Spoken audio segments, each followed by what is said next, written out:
On va revoir des choses en garde fermée. Quand vous êtes en garde fermée, ça va être plus difficile pour lui de faire des choses et vous avez plus d'opportunités d'attaque.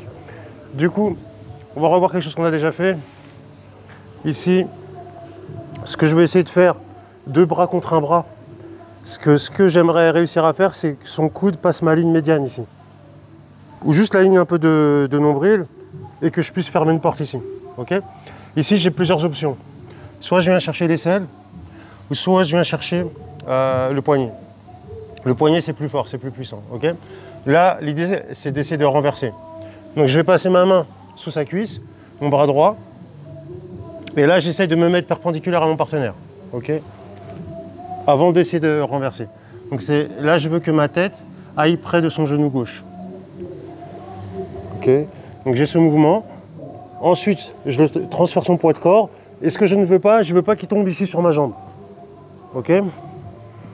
Donc, au moment où je transfère, je balaye ma jambe pour finir dans cette position. Ok? On est là. 2 contre 1. Vous forcez, vous ramenez ici. Alors, si vous ramenez là, c'est encore mieux. Ici, on peut le faire aussi avec le bras sous l'aisselle. Parce que des fois, il ne nous laisse pas attraper son poignet. Donc on peut venir verrouiller le bras sous l'aisselle, même concept, on tourne, je transfère le poids de corps vers l'avant d'abord,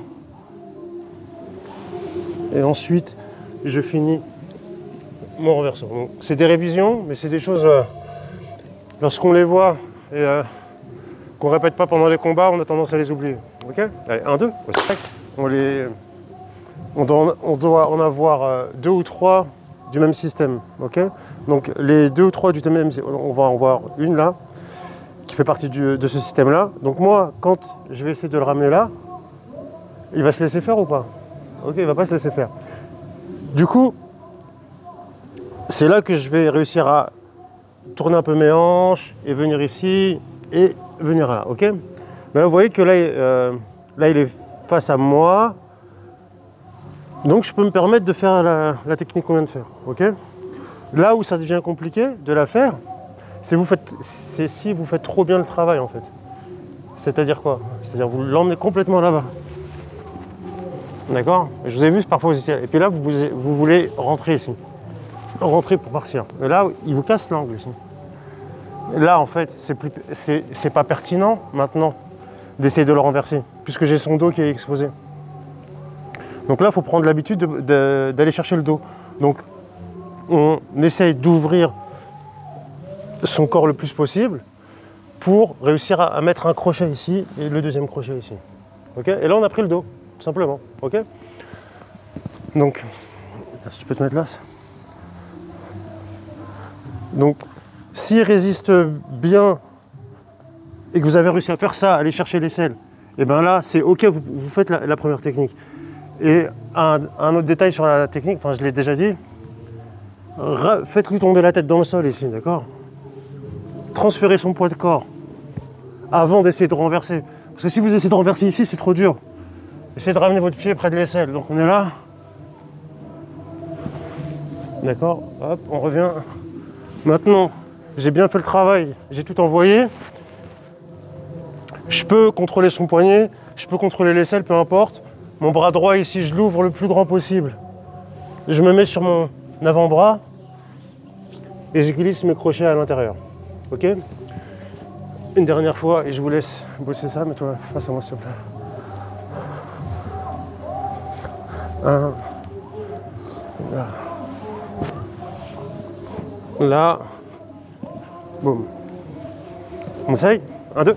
Quand vous êtes en garde fermée, vraiment votre job, c'est de réussir à contrôler la position intérieure et surtout, si vous arrivez à tirer ce bras, là, le désaxer, vous êtes vraiment bien parti pour gagner le combat. D'accord? Donc vous pouvez mettre toute votre énergie là dans le combat, c'est-à-dire vous vous retrouvez en garde fermée, mettez toute votre énergie pour que le bras il aille par là. D'accord? Même si vous ne pouvez pas le ramener directement par là, même parfois, attends, mets-toi. Parfois, vu que les gens défendent bien, ils savent les dangers, ils sont bien ici. Des fois, regardez juste, moi je mets le coude dans le creux de ma hanche là. Ok, et là, il se sent bien. Et du coup, qu'est-ce que je fais? Je fais un hop, sortie de hanche pour comment dire, le désaxer justement. Et à partir de là, comment vous voulez qu'il défende ici? Ici, on est obligé quasiment d'obtenir quelque chose. Et je dis pas que ça va être facile parce que lui, il va batailler pour sa vie, ici, il va vous mettre de la pression et tout. Mais s'il vous plaît, si vous avez cette position-là, ne la perdez pas. Même si vous n'arrivez pas à capitaliser dessus de suite, prenez votre temps, vous êtes bien ici. Donc ici, on a vu la possibilité de renverser là-bas. On a vu la possibilité de prendre le dos. Et en fait, ce qui se passe parfois, donc on revient sur la deuxième et on va faire la suite de la deuxième. Donc la suite de celle que vous venez de faire. Donc on ouvre ici. En fait, tourne-toi un petit peu. Viens, encore. Ok, stop. En fait, ici, mon enjeu, c'est de réussir à mettre mes pieds qui sont là à l'intérieur. Ok? Pourquoi? Parce qu'en compétition, ça me donne les 4 points de la prise de dos, et puis j'arrive dans son dos, et puis c'est plus facile pour étrangler. Et parfois dans le combat avec la défense, je vais peut-être pas y arriver. Donc je peux arriver ici, ce qui est une très très bonne position. J'essaye, et lui il ferme, il m'empêche de rentrer à l'intérieur. Il m'empêche. Ok? Donc regarde ce que je vais faire. Mon pied, ma jambe inférieure, la jambe qui se retrouve en bas. Ce que je vais essayer de faire, je vais essayer de mettre je sais pas comment ça s'appelle, le dos du pied. Je pense c'est ça, parce que ça c'est le plat du pied, donc ça doit être le dos, j'imagine.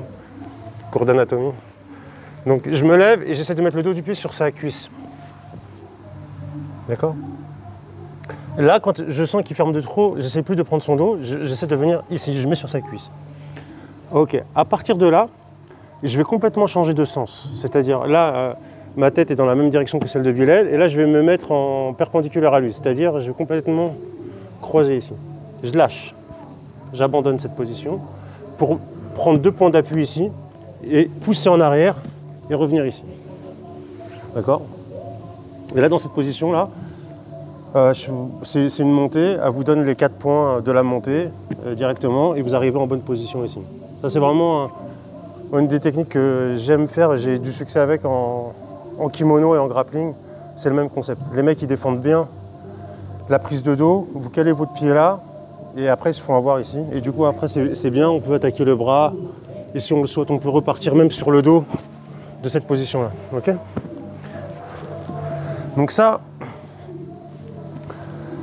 c'est des techniques pas prises au hasard, c'est un système cohérent, je pense simple. Le plus dur dans ce système, le plus dur en fait, c'est de réussir à dominer le bras et de le mettre sur le côté. Dès que vous l'avez mis, vous avez 3 options qui sont magnifiques. Et encore, on n'a pas parlé de la clé de bras dans l'axe. On verra ça, bon, on l'a déjà vu de toute façon, mais gardez en tête que vous devez vous battre pour réussir à désaxer son bras. Et à partir de là, prenez votre temps. Il n'y a pas de combat facile, mais vous avez gagné. Vous êtes à 75% de la victoire. Donc ça vaut le coup de patienter et d'aller au bout. Je remontre une dernière fois. Mets-toi là. Donc vous vous battez ici. Bon, vous avez réussi vous avez fait le bon job ici. Je m'ouvre. Je m'ouvre. Là, pourquoi je me désaxe? Pourquoi je me lâche pour venir ici? Parce que je veux le pousser là-bas. Si je reste là, je peux pas. Je le pousse derrière là. Et derrière, il y a 60 de gravité, il y a les fesses, il y a les hanches. Tandis que ici, quand je suis là, je pousse dans la direction de mon pied. Vous gardez bien la plante de vos pieds, le dos du pied, il est bien calé sur sa cuisse. Et là, vous poussez, vos orteils vont dans le sol, vous restez bien là, d'accord? Et il n'y a pas de tension sur votre jambe. Et là, vous avez pris vos 4 points de renversement et vous êtes prêt à attaquer la finalisation. Ok? 1, 2.